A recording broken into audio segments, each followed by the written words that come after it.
इससे पिछली क्लास में हमने देखा मर्चेंट बैंकर्स के बारे में कि एक मर्चेंट बैंकर का काम क्या होता है। ये सारा एक प्रोसेस होता है स्टेप बाय स्टेप। इन्हीं सब फैक्टर से, इन्हीं सब स्टेप से एक कंपनी खड़ी होती है। उसके बाद इन्हीं सब चीज़ों को फॉलो करना पड़ता है पैसे रेज करने के लिए। And third, the stock market का भी इसीलिए यूज में आता है कि लोग वहां से पैसे रेज करते हैं। Stock market is all about the businesses. And if the business is doing good, business अच्छा करेंगे तो स्टॉक मार्केट में जो कंपनीज हैं वो भी अच्छा करेंगी। वेल इस क्लास में हम देखेंगे कि आईपीओ के कौन कौन से इवेंट है सीक्वेंस वाइज, कि सबसे पहले किस चीज़ को फॉलो किया जाता है, उसके बाद किस चीज़ को फॉलो किया जाता है। हर चीज़ एक प्रोसेस में होती है। उन सारे प्रोसेस को हम आज के इस क्लास में देखते हैं। सबसे पहला होता है अपॉइंट अ मर्चेंट बैंकर। हमने मर्चेंट बैंकर का जो रोल है वो ऊपर देख लिया था कि वो स्पेसिफिकली क्या क्या टास्क करता है। उसके बाद हमारा जो सेकंड जो पॉइंट रहता है कि हमें सेबी के साथ एक रजिस्ट्रेशन देना पड़ता है। सेबी को हमें ये सब कुछ चीज़ें बतानी पड़ती है कि हमारा कंपनी क्या है, क्या काम करता है, balance sheet, profit loss, each and every detail हमें सेबी को सबमिट करनी पड़ती है। हर डॉक्यूमेंट उनको सबमिट करना पड़ता है, जो भी डॉक्यूमेंट एसेंशियल होते हैं आईपीओ के रजिस्ट्रेशन के लिए। क्योंकि सेबी ने अगर उसको पास नहीं किया तो आपका आईपीओ नहीं होगा। अगर आप आईपीओ के टाइम पे कंपनियां बहुत टेंस में रहती है, क्योंकि कोई भी कंपनी नहीं चाहेगी कि उनका आईपीओ फेल हो या उनका आईपीओ अच्छा ना करे। क्योंकि अगर आईपीओ अच्छा नहीं करता है तो एक कंपनी की जो रेपुटेशन होती है उस पर बहुत बड़ा सवाल खड़ा होता है। खैर, सेबी के रजिस्ट्रेशन स्टेटमेंट के लिए उन्होंने अप्लाई कर दिया है।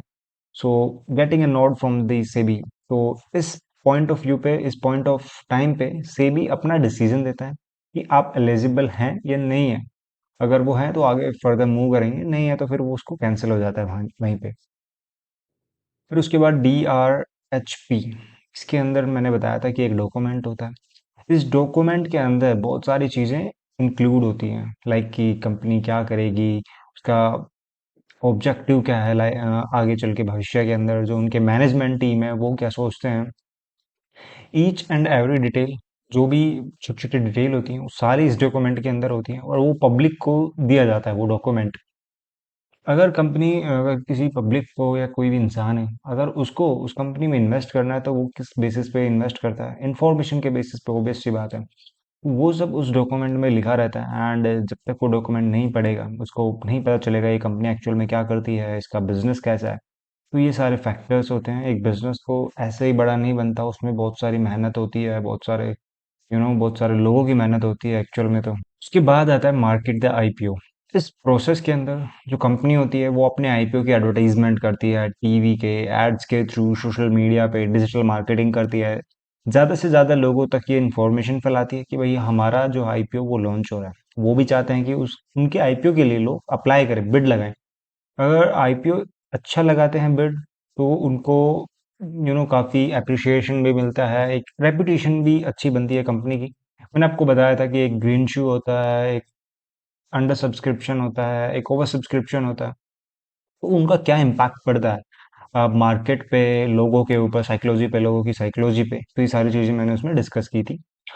एंड उस पॉइंट के बाद आता है फिक्स द प्राइस बैंड। यहाँ पे एक प्राइस बैंड होता है कि भाई 100 रुपए से लेके 120 या 130 रुपए, मान लीजिए ये 100 रुपए और 130 रुपए के बीच में उसका कुछ भी प्राइस हो सकता है, जो भी हम आईपीओ लेके आ रहे हैं आपके लिए। तो रिस्पेक्टिवली ये फिक्स नहीं होता है। काफ़ी केसेस में फिक्स होता है, लेकिन मोस्टली केसेस में ये फिक्स नहीं रहता है आईपीओ का बैंड।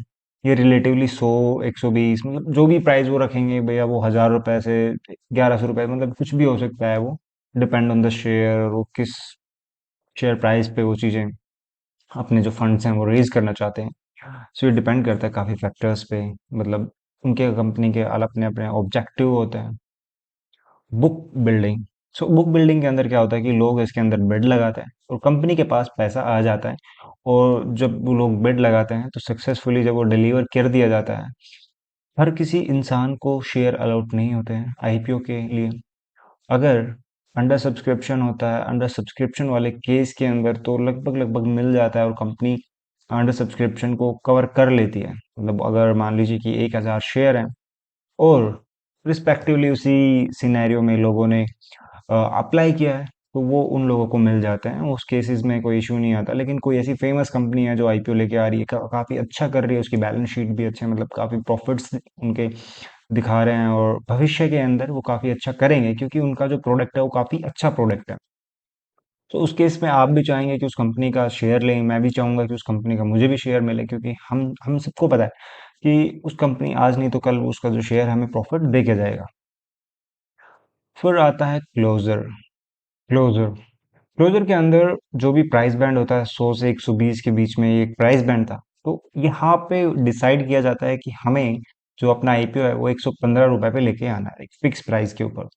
वो डिपेंड करता है कि उस कंपनी का जो आईपीओ है कितना सब्सक्राइब हुआ है, उसके बेसिस पे वो डिसाइड करते हैं इन सब फैक्टर्स को। उसके बाद आता है क्लोजर के बाद, जब वो एक प्राइस को फिक्स कर लेते हैं, उसके बाद लिस्टिंग डे आता है।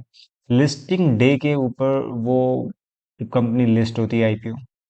देखा जाता है कि कंपनी का जो प्राइस है वो खुलने के बाद कितना इंक्रीज होता है, कितना डिक्रीज होता है, लोगों की क्या भावनाएं हैं उस कंपनी के लिए। कुछ लोग तो आईपीओ इसीलिए लेते हैं कि जब वो लिस्ट हो तो वहां पे जितना भी प्रीमियम मिले उसे, जितना भी वो पैसे बना सके, जितने भी पॉइंट वो कवर कर सके वो कवर करते हैं, उसके बाद वो बेच देते हैं। कुछ लोगों का मतलब बहुत से लोग ऐसा करते हैं, कुछ लोग होल्ड करके भी रखते हैं, वो डिपेंड करता है कि किस टाइप की कंपनी है वो। तो ये सारे सीक्वेंस थे किसी भी आईपीओ के लिए। भविष्य में अगर आप अपना कंपनी ओपन करते हैं तो आपको भी इन्हीं फेजेस के थ्रू, इन्हीं स्टेप्स के थ्रू अपना जो कंपनी है उसको ओपन करना पड़ेगा, मतलब पैसे रेज करने पड़ेंगे आईपीओ में। ये सारे फैक्टर्स आपको देखने पड़ते हैं।